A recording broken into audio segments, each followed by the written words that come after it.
In the dust-choked rodeo arenas of the 1920s, cowboys were getting tossed, trampled, and torn apart by beasts bred for chaos. The crowd roared for 8 seconds of fury, but behind the cheers was a movement gaining traction fast. A movement calling for an end to it all. Bull riding, the most dangerous 8 seconds in sports, came this close to being outlawed entirely. Why? Corruption, brutality, death, and the rise of a powerful voice that said, "Enough is enough." This isn't just a story about cowboys and bulls.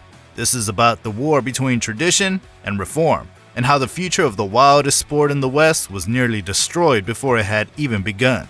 The roots of bull riding run deep in Mexican charreadas and American cowboy showdowns. What began as a test of cattle handling skill became a blood sport for profit and pride.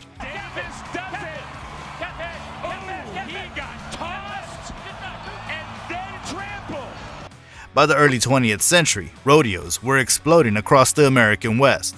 Cowboys such as Yakima Canet and Earl Thode were becoming household names. They weren't just ranch hands anymore, they were celebrities of the saddle. But bull riding? That was the beast of the rodeo. Unlike bronc riding, bulls didn't just buck, they launched riders like missiles and chased them down after. Helmets didn't exist. Vests? Forget it. These men wore nothing but grit and a cowboy hat. And every now and then, someone didn't get up. By 1921, rodeos were raking in serious cash. County fairs, state expos, oil town celebrations. Everyone wanted a piece of the action. Promoters pushed for bigger bulls, more danger, and wilder stunts to fill bleachers. But the carnage was impossible to ignore. Newspapers started printing gruesome accounts of cowboys getting gored, trampled, or left permanently disabled. The public was thrilled and horrified. The spectacle was addictive, but the cost? Too high. Enter the growing power of animal welfare groups.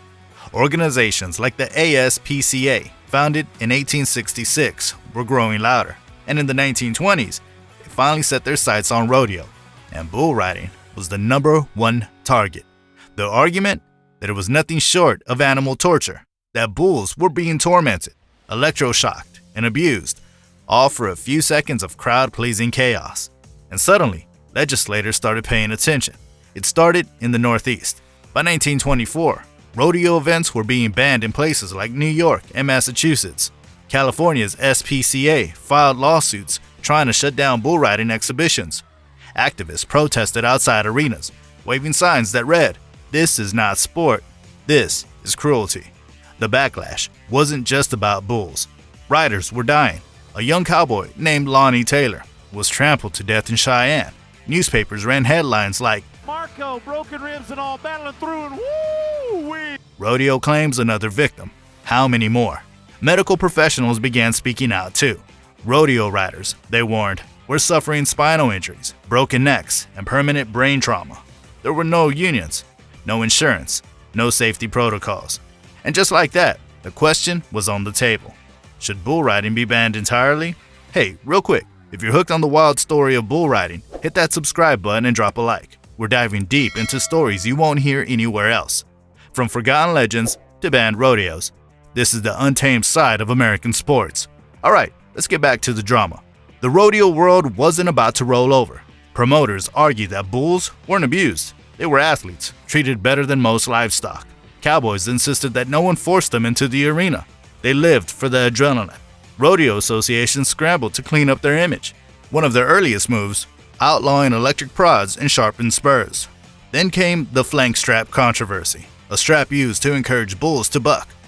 Critics claimed it was cinched around the bull's genitals. Rodeo riders pushed back hard. It's a myth. The strap's on the flank, not the groin. It doesn't hurt the bull, it just encourages movement. But the damage was done. Public sentiment was turning.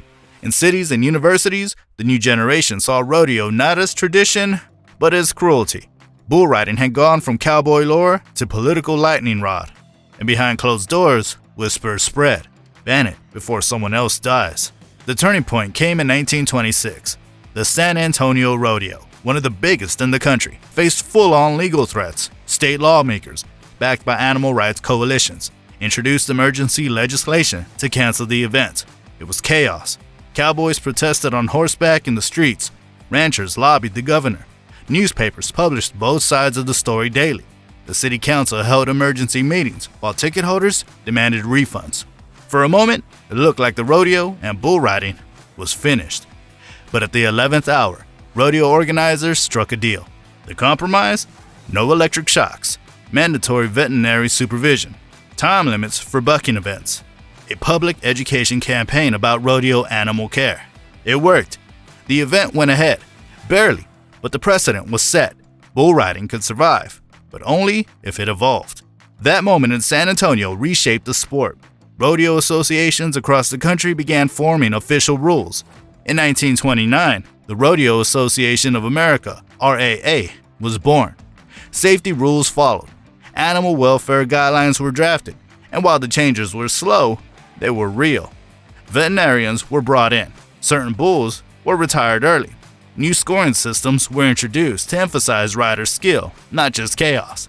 And the image of the Cowboys started to shift from reckless daredevil to disciplined athlete.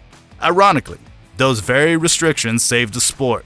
By the time television came along in the 1950s, bull riding had just enough structure and just enough wildness to explode into the mainstream.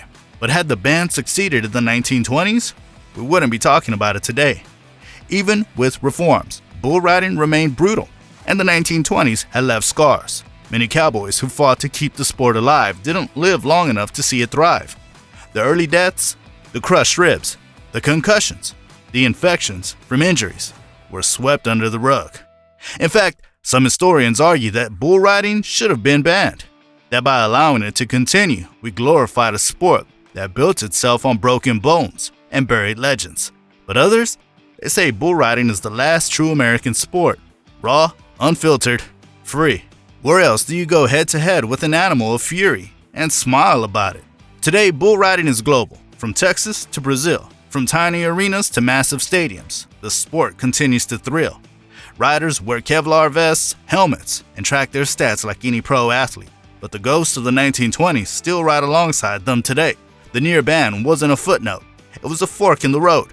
One path led to extinction, the other to the modern arena, the roaring crowd, and the internal test of cowboy versus beast. So the next time you watch someone strap into a bull chute, remember, this moment almost never existed. If you made it this far, you're our kind of people. Hit that subscribe, like the video, and drop a comment. Do you think bull riding should have been banned back in the day? Or did the Cowboys do the right thing keeping it alive? Let's hear it.